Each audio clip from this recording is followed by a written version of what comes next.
तो ग्राफी विधि से अपन गति के तीनों समीकरणों को स्थापित करने वाले हैं। तो अपन ये मान लेते हैं कि कोई जैसे कार है, वो कार चलना स्टार्ट करती है, तो उस समय स्टार्ट करती है तो उस समय उसका समय अपन 0 सेकंड मान लेते हैं, और 0 सेकंड पर उसका अपन कोई वेग मान लेते हैं, वो प्रारंभिक वेग होता है, और प्रारंभिक वेग को अपन u से लिखते हैं, और किसी समय बाद में उसका वेग u से बदलकर सीधा v हो जाता है। जैसे मान लो आप चला रहे थे, कार चला रहे थे, उस समय कार की स्पीड थी 60 किलोमीटर पर घंटे, लेकिन 1 घंटे बाद में उसकी स्पीड हो गई 120 किलोमीटर पर घंटे। तो इसका मतलब t बराबर जो प्रारंभिक समय था, उस समय वेग अपन प्रारंभिक वेग बोल देते हैं, और t बराबर t समय पर अपन अंतिम वेग बोल देते हैं, यानी किसी समय बाद में। तो यहाँ पर अपन समय और वेग के बीच में ग्राफ बनाते हैं, और ये मानकर चलते हैं कि जो कार चल रही है वो एक समान त्वरित गति से चल रही है। कैसी चल रही है? एक समान त्वरित गति से चल रही है।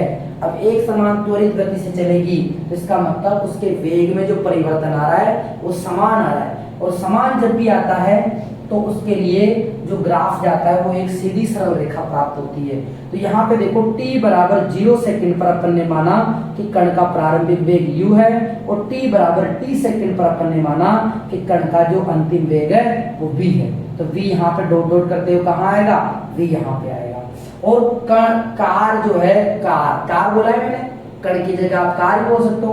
कार एक समान त्वरित गति से चल रही है, तो एक समान त्वरित गति का मतलब है जो रेखा जाएगी यहाँ से बिल्कुल सीधी सरल रेखा जाएगी, तो यहाँ से बिल्कुल सीधी सरल रेखा जा रही है। इसका मतलब ये हुआ कि ये जो कण है वो एक समान त्वरित गति कर रहा है। तो ये एक समान त्वरित गति कर रहा है, तो यहाँ से अपने इसको गति के तीनों समीकरणों को सिद्ध करना है। तो एक समान त्वरित गति से सिद्ध कर रहा है।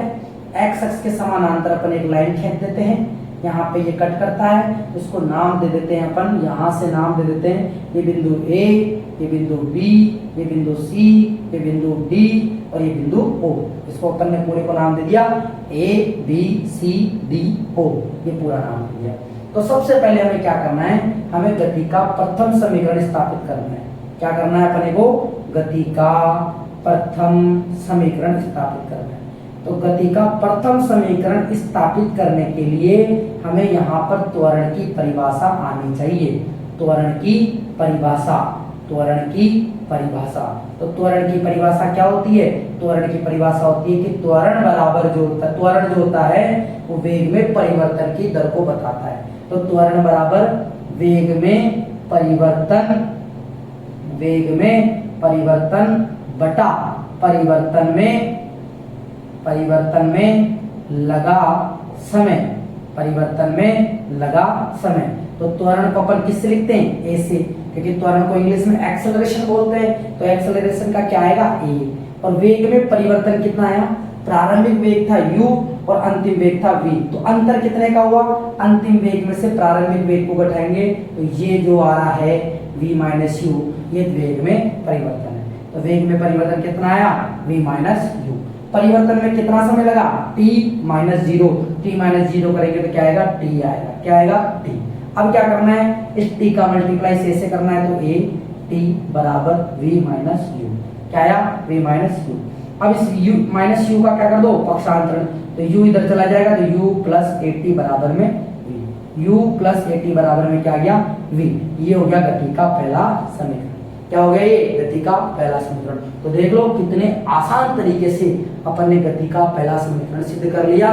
केवल आप लोगों को क्या पता होना चाहिए? त्वरण की परिभाषा।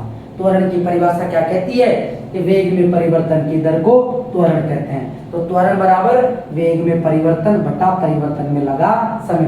तो वेग में परिवर्तन कितना आ रहा है? वेग में परिवर्तन आ रहा है v माइनस यू, क्योंकि प्रारंभिक वेग u है, अंतिम वेग v है, तो अंतर आएगा v माइनस यू। तो यहाँ पे लिखा v माइनस यू। परिवर्तन में लगा समय t, इस t का मल्टीप्लाई कर दिया तो 80 बराबर v minus you.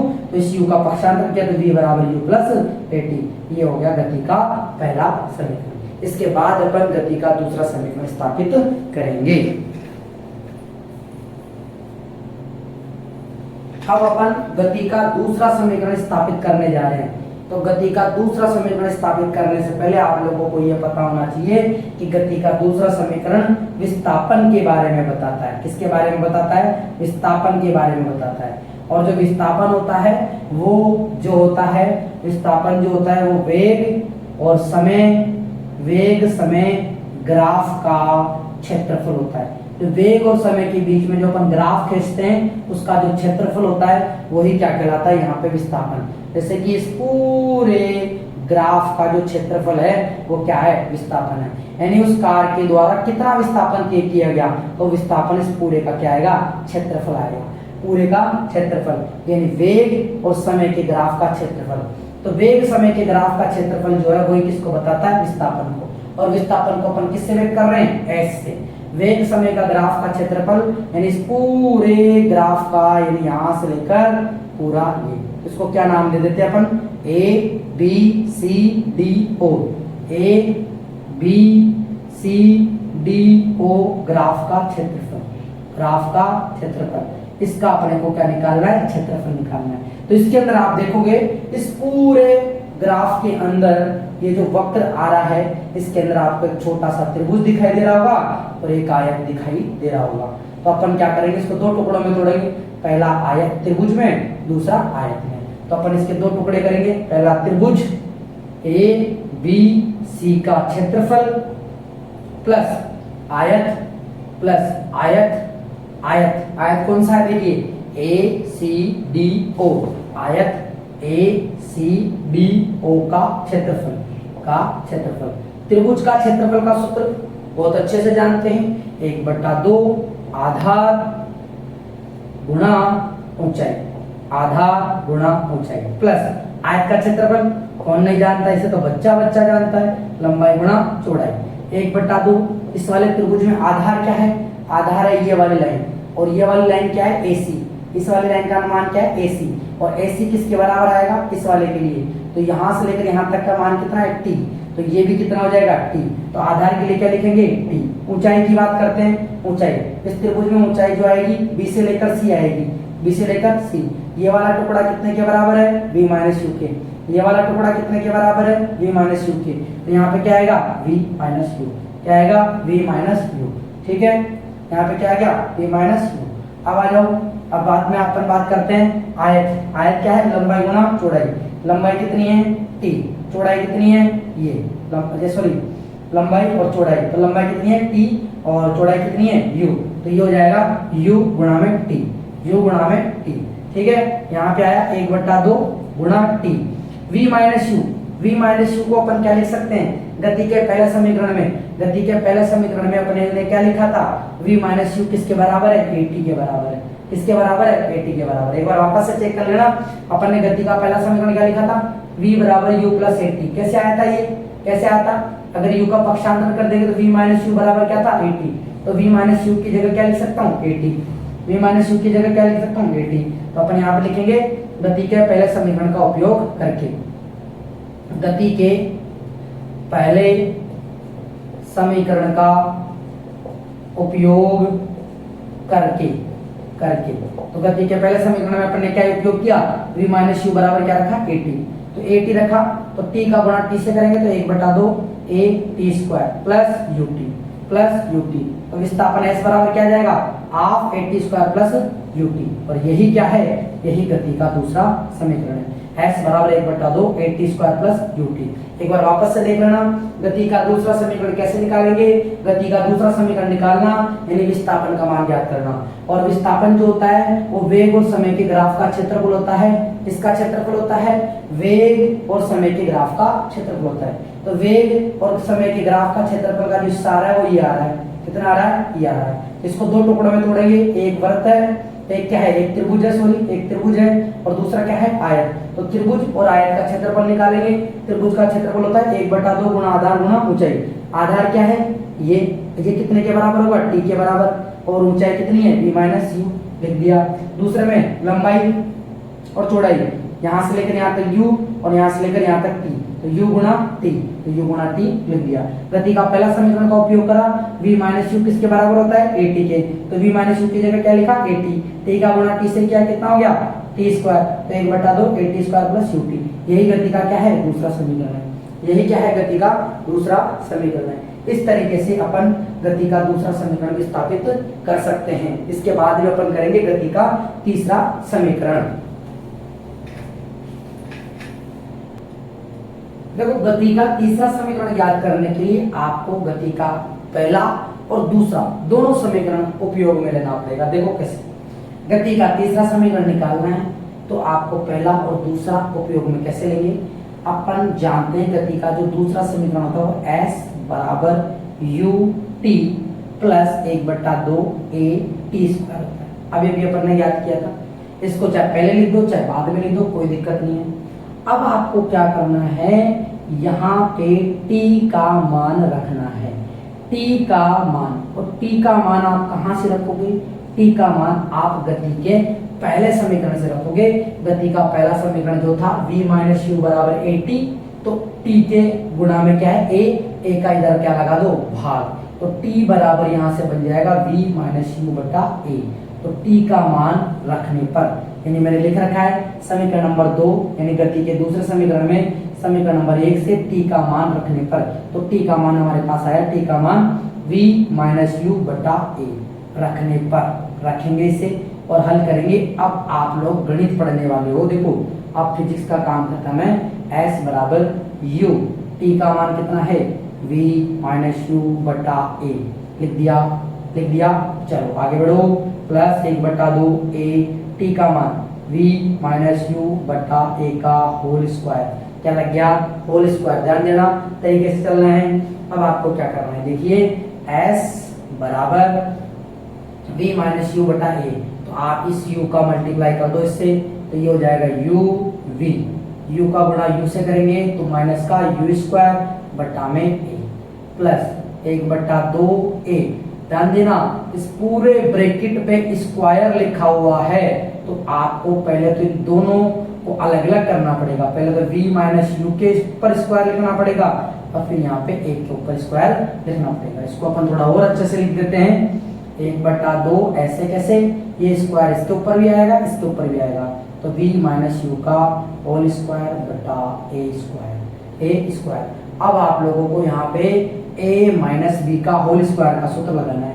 a minus B का होल स्क्वायर का सूत्र क्या होता है, a square plus B square minus 2ab, minus का 2ab होता है। तो यहाँ अपन इस सूत्र का उपयोग करेंगे, इसको थोड़ा और एक्सपेंड कर देते हैं, खोल देते हैं, uv माइनस यू स्क्वायर बटा a प्लस 1/2 a, इसको खोलेंगे।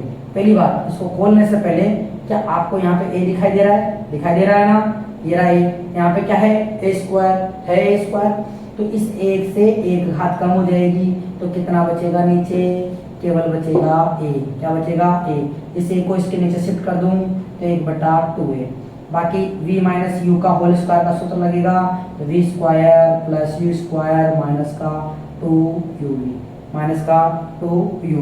अब आपको क्या करना है, ये तो ऐसे कैसे, ये इसका मल्टीप्लाई पूरे ब्रैकेट से कर दो, तो s बराबर देख लेते हैं आ रहा है नहीं आ रहा, ये लाइन तो आ जाएगी, s बराबर U V minus U square बटा ए प्लस 1/2 a, इस पूरे का गुणा इससे कर दो, 1/2 a का गुणा इससे किया तो यहाँ पे आ जाएगा v स्क्वायर बटा 2a प्लस यू स्क्वायर बटा 2a माइनस 1/2a गुणा 2uv, तो देखो 2 से 2 कट गया, 2 से 2 कट गया, क्या क्या बचा इधर लिख देते हैं, जगह है हमारे पास। s बराबर क्या है यहाँ पे, uv माइनस यू स्क्वायर बटा a प्लस v स्क्वायर बटा 2a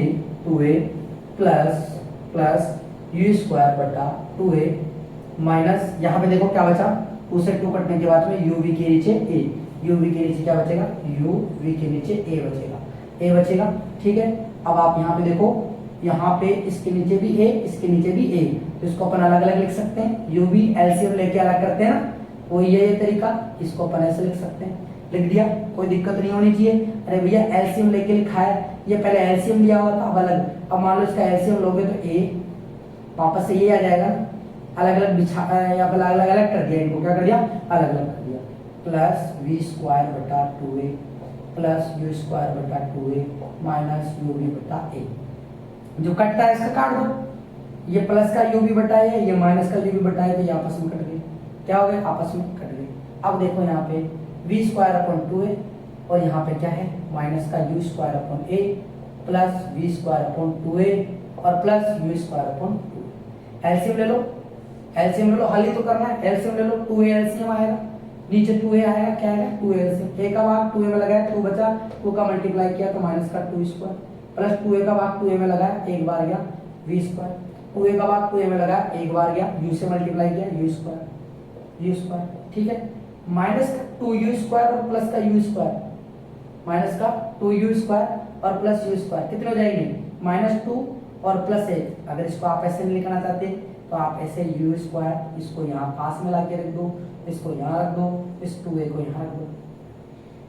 u स्क्वायर दोनों में कॉमन आ रहा है तो u स्क्वायर को कॉमन ले लो, माइनस का 2 प्लस का 1 प्लस का v square upon 2a। Minus के 2 में से प्लस का 1 ऐड करेंगे तो माइनस का 1 आएगा, तो ये हो जाएगा माइनस का u स्क्वायर प्लस का v स्क्वायर बटा में 2a। यहाँ पे क्या चल रहा है s, इस 2a का मल्टीप्लाई कर देंगे, क्या कर देंगे 2a का मल्टीप्लाई, 2a का मल्टीप्लाई करेंगे तो 2as हो जाएगा बराबर, यहाँ पे क्या बचा माइनस का u square plus v square, minus के u स्क्वायर का पक्षांतर कर दो तो 2as प्लस u स्क्वायर बराबर v स्क्वायर। ये आपको गति का तीसरा समीकरण मिल गया। क्या मिल गया? गति का तीसरा समीकरण। इसे आप ऐसे भी लिख सकते हो v स्क्वायर बराबर u स्क्वायर प्लस 2as। इस तरीके से अपन ने गति के तीनों समीकरण स्थापित कर दिए। आप लोगों को थोड़ा तीसरा समीकरण थोड़ा अजीब सा लग रहा होगा, इसमें कैसे याद रखना है मैं आपको बता देता हूँ दोबारा। आपको गति का तीसरा समीकरण स्थापित करना है तो आपको दूसरा और पहला आना चाहिए। गति के दूसरे समीकरण के अंदर आपको t का मान रखना है और t का मान आपको गति के पहले समीकरण से मिलेगा और वो ये होगा v माइनस यू बटा ए। उसको आपको गति के दूसरे समीकरण के अंदर रखना है। रखने के बाद में पूरी गणित चलने वाली है, गणित मजबूत होनी चाहिए। देखो यहाँ पे t की जगह आप v माइनस यू बटा ए रखेंगे, ये रख दिया। यहाँ पे आपको a माइनस अलजेब्रा भी काम में लेनी है, a माइनस बी का होल स्क्वायर का सूत्र काम में लेना है। इस पूरे ब्रैकेट को खोलना है, मल्टीप्लाई करना है, घटाना है, जो कटे उसको काटना है, बाकी बस इस तरीके से आपको करते जाना है। जब तक आप खुद से नहीं करोगे तब तक नहीं होगा। एक बार इसे आप देख लेना और समझ में नहीं आया तो कमेंट बॉक्स में डालना, दोबारा से समझाएंगे इसे एक बार, और केवल इसी के लिए स्पेशल बना के भेजेंगे कि ये जो हल किया गया है वो कैसे किया गया है। अगर आपको समझ में नहीं आता है तो कमेंट बॉक्स में जरूर डालना, ठीक है। ऐसे ही अपन नेक्स्ट वीडियो के अंदर कलम विधि के द्वारा गति के तीनों समीकरणों को स्थापित करेंगे। तो मिलते हैं नेक्स्ट वीडियो में, तब तक के लिए जय हिंद जय भारत।